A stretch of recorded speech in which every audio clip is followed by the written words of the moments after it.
Hello everybody, welcome to Abba's Hand, and today I will be drawing Gojo Satoru from, what is it called? Gojo Satoru from Jujutsu Kaisen. As I do this, I will explain my process. So first of all, my general method for shading my characters is by adding regular shadows, and typically I would add a darker shadows in areas that are farther away from the light, and highlights that are closer to the light, but this time I only used one hard shadow and then just darkened it in their respective areas. Now, for this character, it was quite interesting to shade all of the folds and wrinkles and stuff. I had to get reference to make sure that it looked somewhat decent and wasn't just a bunch of fold lines. I wanted it to look like real clothes folding, and I think I achieved that quite well. After the shadows were finished, I decided to add the effect so that I would know how to go about the rest of the lighting. I typically go step by step, and here I wanted to get a light source. In this picture, the thing that's really going to be producing the light will be Gojo's attack, so I needed to get it in place just so that it would help me visualize where to place all the shadows and highlights and stuff. And after that was in place, it was time to make the shadows look better.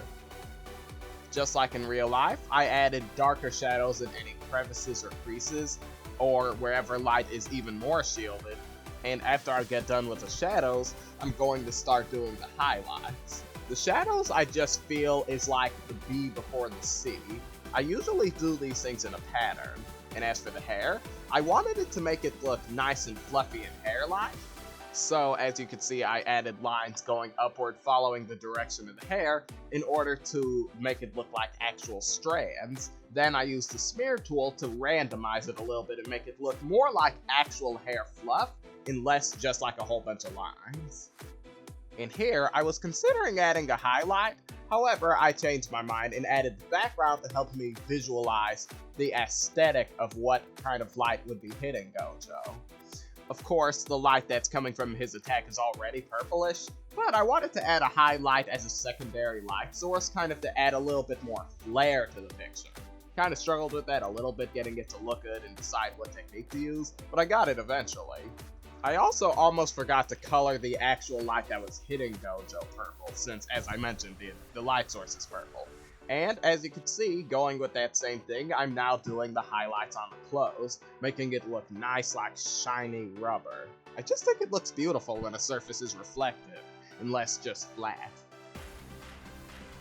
After that, I added a few more things like adjusting the way the attack looked, and adding glow and bloom, and that's pretty much it.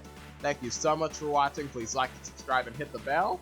And if the one who suggested this is watching, I hope that you liked this. Have a blessed day and see you next time. Bye!